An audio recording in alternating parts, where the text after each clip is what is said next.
And joining me tonight in the celebration is the only KSR personality to pick the Cats to beat Arkansas today. That is Nick Roush, who is live in living color in studio. Woo! Feels good. It feels great. You know, there's a lot of haters. There's a lot of doubters out there. I never had a doubt, Billy. Not for a second. And, you know, a lot of people, they criticized me a year ago because I was the only one who picked Cal and Arkansas to come to Rupp and win. Because here's the thing. I know Cal. I've seen this before. It's 15 years of it, right? Sometimes he does the thing where he gets to play the underdog card, us against the world, no pressure on, and he gets his guys playing great. Well, what happens when the shoe's on the other foot? And he's playing a team that's got really no pressure on him at all. They had nothing to lose down there at Bud Walton. They just come off a tough loss. And Pope got his guys ready to go. Cal, they were not ready to go. And I could feel it. I could feel it in my plums. We knew this was going to happen. All the doubters out there, I'm sure all of you are going to call in and say, I knew the whole time. Don't kid yourself. Everybody expected a loss, but not everybody's a ball knower, Billy. And you were smart. You hit me up today and said, I need a ball knower. And so you got me in the seat, and I'm so excited to talk about this. One of the biggest wins of the Pope era, one that Kentucky fans are going to be talking about for a long time. I think you're exactly right, Nick. I mean, this win exercised some demons. There's no doubt. I mean, it's not going to completely correct the season and some of the struggles that they've had, but this could be a launching point for what the rest of this year could be. We saw some great play again by Otega Oweh. We saw Mark Pope get a technical. We saw a disgusting ref show that I'm sure we'll get maybe one or more call on, Nick. Yeah. Sure. But it's good to see you, buddy. Thanks for joining me here. Yeah, I'm happy to. Oh man, it's just this is going to be a great night. So please join us 859-280-2287. We're going to be talking about this for the next hour. It's going to be so much fun. Pour yourself an ice cold beverage and enjoy the spoils of war. Tonight's the night we get to relish. We get to enjoy. And let's do the math thing. Let's talk about how it all happened, the anatomy of an upset. Okay. How do you go on the road and beat a top 15 team when you're an underdog? Well, first things first, you need your best player to play like it. And Otega Oweh did that tonight. In non-conference play, you could tell something was a little off with him, right? Like something wasn't really there. You know, it's like, okay, you got 16 points, but it took you 13 shots to get there. Otega was a little off. He's been awesome in SEC play, and he was awesome again tonight. 24 points. And the funny thing I thought, Billy, is, you know, Fran Fraschilla, he gets paid much more than we do to provide basketball analysis. And he's just put your head down and get to the rim. And it's like, it sounds really dumb, but just do it. And Otega Oweh, he did it over and over and over again. Hey, here's another thing, too. If you want to go on the road and win, what do you need to do? Don't start slow. Can you?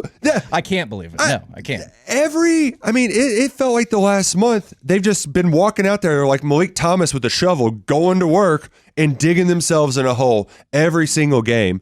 By the time that ESPN flipped it over, Kentucky was up 12-5.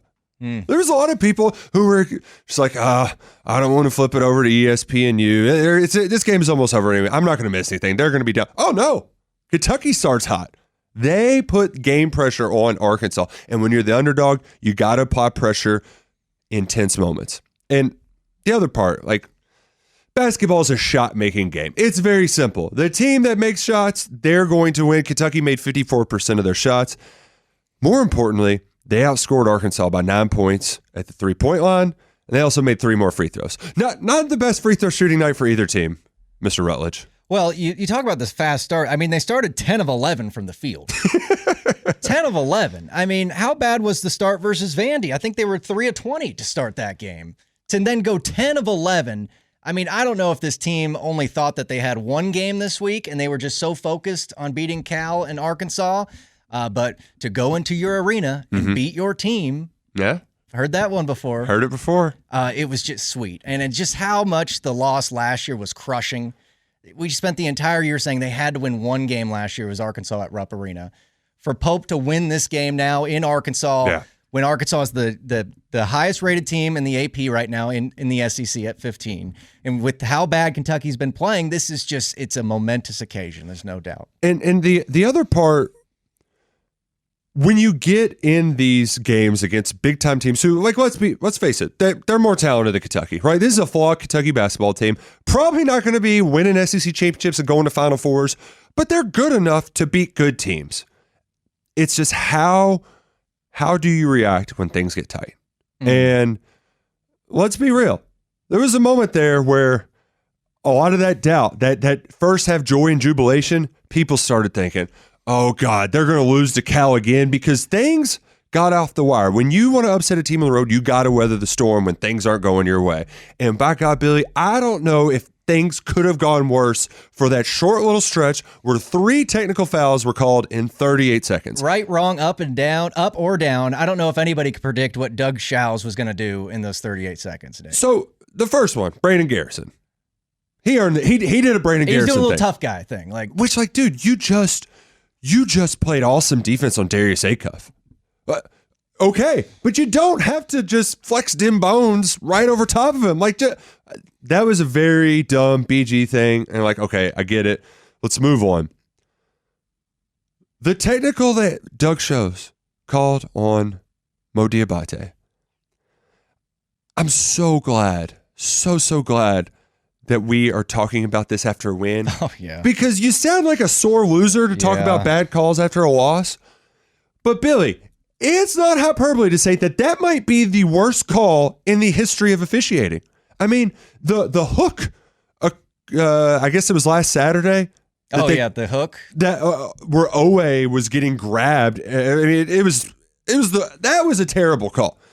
Mo D just swats the shot and flexes in the crowd, and Doug Shows tees him up. What in what world? That is never, ever a technical. It happens every single time that something like that happens. That's the most basic basketball play ever. And Doug Shows you know what? Time for me to be the center of attention. And then to make matters worse, Denzel Aberdeen, can we get a little urgency in the backcourt, right? I mean, come on, get up the court. I thought he got across. I thought he made it in time. Mm-hmm. They called the 10-second violation. Pope loses it. He gets teed up. You know what? Good on you, Pope. Stand up for your guys. The fact that they had all of that go wrong for them, 7-0 Arkansas run, it feels like all hope is lost. Credit to this team who, how many times have people called in to this show and complained about the mental makeup of this team? Often. I mean, look at them. They kind of smiled. They almost smiled in a press conference. They said touch money when they were breaking the... People nitpick this team to death. But they have showed some real emotional resiliency this year, and they deserve credit for that, especially in this one, because they could have packed their bags and they could have called it a day. You know what they did instead? Colin Chandler went down there, hit a huge 3 to really do the sham wow and plug the leak, right? It calmed everybody down. It was nice. They had a couple timeouts on the floor. But the fact that they weathered that storm, shout out to this Kentucky Wildcats team. Thank you for delivering a win that we can all celebrate tonight, because that was one hell of a win. Well, Tom and Goose thought the same thing about the Mo technical foul. I think we all did. But it was the double tech in the first half that got Goose's attention, where Owe got into a scuffle with the other guys. Yeah. He's not taking anybody's BS in this game. That is exactly what Jack was looking for. He talked about on the broadcast how I wanted to see some fight from this team. Yeah. Maybe not just figurative fight, but an actual fight. Right. Sometimes enough is enough. And maybe Kentucky had finally reached that breaking point going on the road. Everybody counting them out except Nick Roush in the Commonwealth of Kentucky. When your back is against the wall, you see people play their best. And maybe that was a little bit of that tonight for Kentucky. 2 players that deserve a shout out. Obviously, we're going to shout a bunch of them out, but Chandler hit that big 3. He had a huge and 1 right before half 2 that's going to get overlooked, but I don't know how the hell he made that. And then end of the game, it's a 6-point game. Things are getting a little tight, right? We might be getting into a free throw shooting competition. I don't think anybody want to see either of these teams in a free throw shooting competition. Who knows what would happen? He comes in cold off the bench, hits the little fadeaway that gets it to 8, and really delivered the dagger. And then the other one is who Goose talked to in the postgame, is Trent Noah. That guy. He looked great. I mean, he did what he needed to do. Tough. Yeah. Every tough rebound he gets. I know everybody wants to talk about his shooting ability. And frankly, it's if there's one real big X and O's thing Kentucky needs to do. That guy's a great shooter. Run plays to get him shots, right? Can we do that? But it wasn't the threes that he hit. It said he was gritting and grinding some tough rebounds. He's an undersized guy who is just out there against these NBA dudes like, no, I'm getting this rebound. You're going to foul me. I'm going to go down and make 2 free throws at the other end. He was shushing the crowd. I loved that. And hopefully, maybe shushing some former Wildcat players who were very vocal online when Arkansas came into Rupp Arena and beat Kentucky. Didn't see much of that after the game, Nick, which was strange. Yeah, funny how that works out. Which, speaking of funny, isn't it hilarious to just look at the Arkansas bench? I mean, you mean like Chin Coleman? Oh yeah, like Payne it's all of those guys. I mean, I wish we got a little bit more crowd work from ESPN. They're terrible at their jobs. They don't know how to run a college basketball game. You'd think with all the games they have, they would know how to really maximize broadcast. They stink at it. Replays, whole 9 yards. I hadn't seen a lot of Cal shots, and there was one timeout where they go towards the bench, and they see Cal, and then you see Kenny Payne just sitting there doing nothing. His signature look, right? And then Chuck Martin, his pocket square, it looked like a bouquet of flowers. Like, Chuck, you don't have to be that loud, man. Like, I can hear you through my TV, and your mouth's closed. And usually it's Bruiser who's chomping on that gum. Oh, Chin. Just that poor gum. Yeah. I saw that. Poor bastards. Well, as you were looking at the sideline, people were also looking into the stands where there was a Kentucky fan with a sign that said, what was it? We miss you, Cal. I miss you, Cal. Yeah. And I think that would have had a little bit more gravity if Kentucky would have lost that game. But now, Cal said Mark Pope was the perfect man for this job. And I'm not going to wipe away all the criticism we've given Pope this year because he deserves plenty of it. He hasn't lived up to expectations, especially with this roster. But is there a chance that he is the right guy for this job? I think it's silly to do a lot of the torches, pitchforks, we're going to throw him out of town thing when pretty much every important player he's had has gotten injured. So, and that's notwithstanding Jaden Quaintance. Criticize him all you want. That's a risk he took for that guy. But